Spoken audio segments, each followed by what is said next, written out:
অনেকেই যুক্তি দিচ্ছে এটা যে আমাদের কোনো পাপ নাই, আমরা তো নিষ্পাপ, আমাদের তো একেবারেই চিরপবিত্র, আমরা সব দোষ হলো আমাদের স্যারদের, উপরের আদেশ। আমরা যখন রিমান্ডে ছিলাম, যখন এক রিমান্ড শেষ হয় আরেক রিমান্ডে বা সেখান থেকে জেলে, অল টাইম আমাদেরকে ওই কথাটা বলা হতো, হুজুর কিছু মনে করেন না, উপরের আদেশ।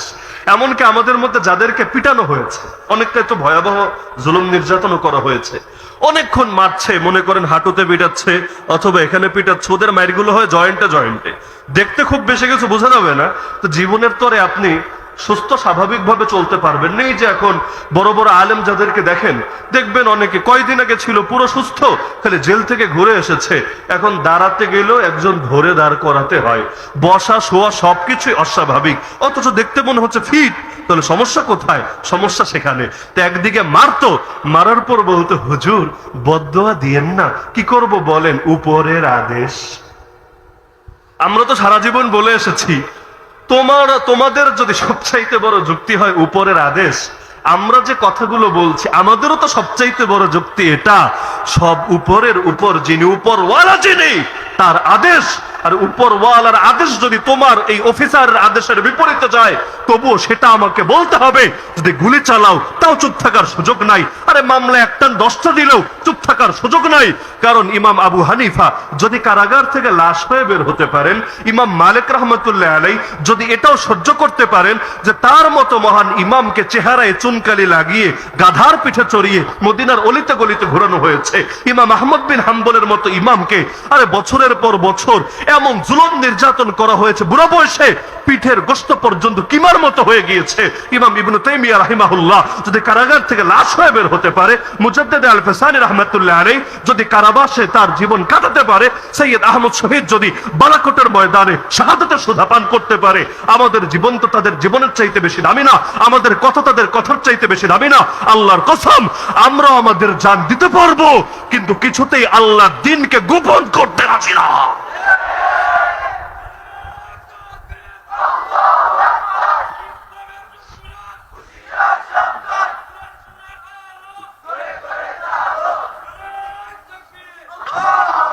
তো যতই আপনি লোক পরিবর্তন করেন, চিন্তা করলেন আগের লোক সব বাদ, নতুন নতুন লোক আনবো, কিন্তু একটা জিনিস মাথায় রাখবেন যে আল্লাহকে ফাঁকি দিতে পারে, সে বান্দাকে আরো বেশি ফাঁকি দিতে পারে। সবচাইতে বড় চোরকে হাদিসে কি বলা হয়েছে? এটা বলা হয় নাই যে মাহফিলে এসে মোবাইল চুরি করে, যে মাহফিল থেকে যাওয়ার সময় মানুষের পকেটে হাতাহাতি করে, বরঞ্চ বলা হয়েছে সবচাইতে বড় চোর যে নামাজের মধ্যে চুরি করে।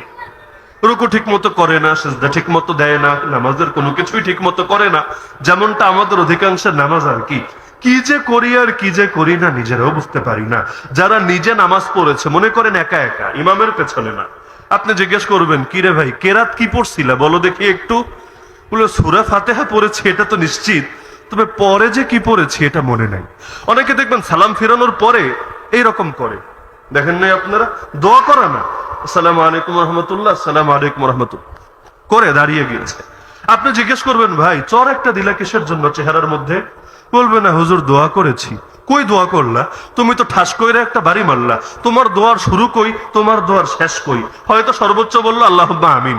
আচ্ছা আল্লাহুম্মা আমিন মানে আল্লাহ কবুল করো, আল্লাহ কি কবুল করবে? কিছু একটা তো আগে বলো যে আল্লাহ আমার নামাজ কবুল করো, আমার ইবাদত কবুল করো, আমার জীবন কবুল করো। কোনো বলা নেই, করে সালাম ফিরিয়ে ঠাস একটা চর, তাহলে কি কবুল করবে? কথাটা তো স্পষ্ট। তাহলে কেন এটা করলো?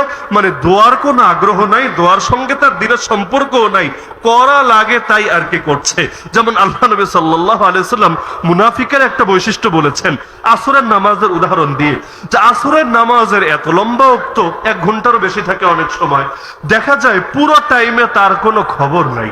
যখন দেখে সূর্য বিবর্ণ হয়ে গিয়েছে, সূর্য ডুবে যায় যায় অবস্থা, আল্লাহ রাসূল সাল্লাল্লাহু আলাইহি ওয়াসাল্লাম বলেন কামা ফানাকারা আরবাআ লা ইয়াযকুরুল্লাহ ইল্লা কালিলা, সে দাঁড়িয়ে 4টা ঠোকর মারে।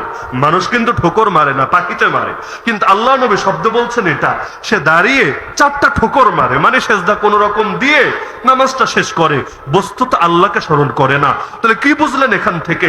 যে আল্লাহকে ফাঁকি দেয় ও বান্দাকে অবশ্যই ফাঁকি দেবে, কারণ আল্লাহর চাইতে বড় কেউ হতে পারে? আচ্ছা মা বড় না আল্লাহ বড়? বাপ বড় না আল্লাহ বড়?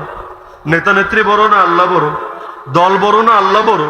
তো যে আল্লাহর সঙ্গে আচরণ ঠিক রাখে না, যেমন অনেকে আছে না মিথ্যা কসম খায়, হাদিসে কিন্তু মুনাফিকের আলামত বলতে গিয়ে এগুলো বলা হয়েছে।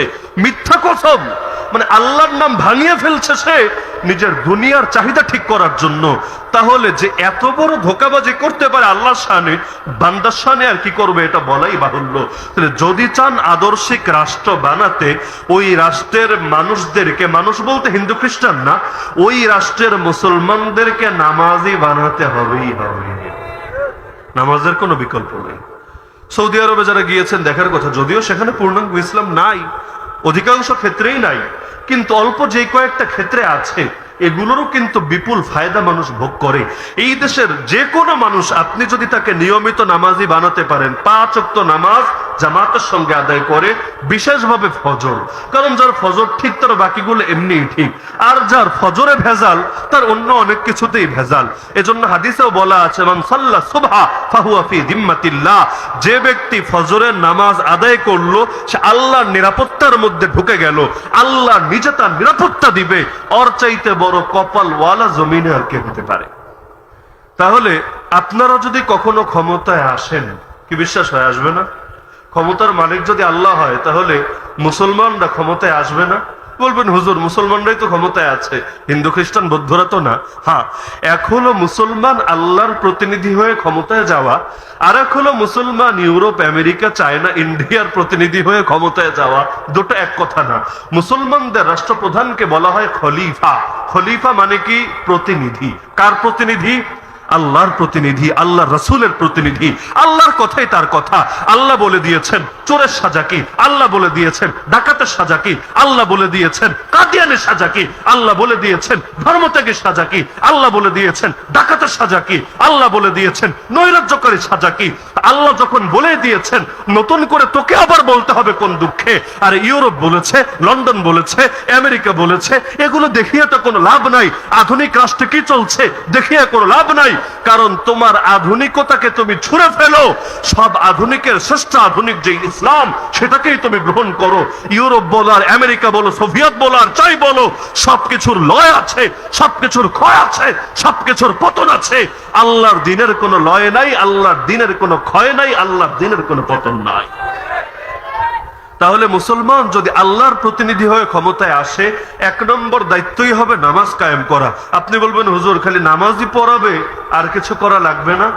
মুফাসসিরিনে কেরাম লিখেছেন যে নামাজ পড়ানো মানে শুধু নামাজই না, বরং দেহ দিয়ে যত ইবাদত করা হয়, দৈহিক ইবাদত যত আছে, যেমন রোজা দেহ দিয়ে তো রাখতে হয়, আরো যত ইবাদত দেহ দিয়ে করতে হয়, সব নিজেও করবে, অন্যদেরও করতে বলবে।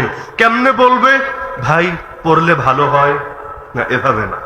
এটা তো দাওয়াতের ভাষা, এটা তো নসিহতের ভাষা, এটা শাসকের ভাষা না।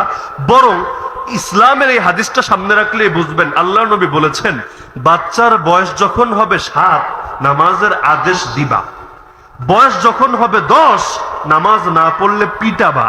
10 বছরের বাচ্চা যার উপর নামাজ এখনো ফরজই হয় নাই, তারই যদি নামাজ না পড়লে পিটানো ইসলামের বিধান হয়, তাহলে যার বয়স হয়ে গিয়েছে, বালেগ হয়ে গিয়েছে, 15 চাইতে অধিক বয়স হয়ে গিয়েছে, সে নামাজ না পড়লে খালি মিষ্টি মিষ্টি ডায়লগ দেওয়া হবে, নামাজ না পড়লে তাকে কোলে তুলে চুমু দেওয়া হবে। বিষয়টা এমন না, বরং সে নামাজ না পড়লে হানাফি মাযহাবের ফতোয়া অনুসারে তাকে জেলখানায় নিয়ে ফেলে দেওয়া হবে।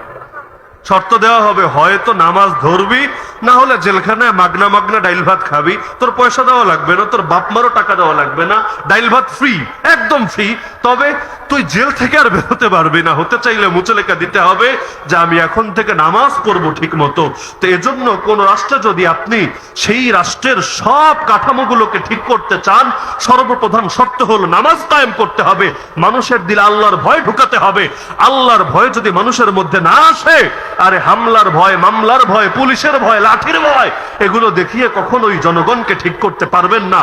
আইনের লোক যখন বেআইনি করবে, কি দিয়ে ঠিক করবেন আপনি? আপনার মুখের কথা দিয়ে কোনো কাজ হবে না, বরং আল্লাহর ভয় একমাত্র পারবে তাকে যে কোনো অন্যায় আর অপকর্ম থেকে ফিরিয়ে রাখতে।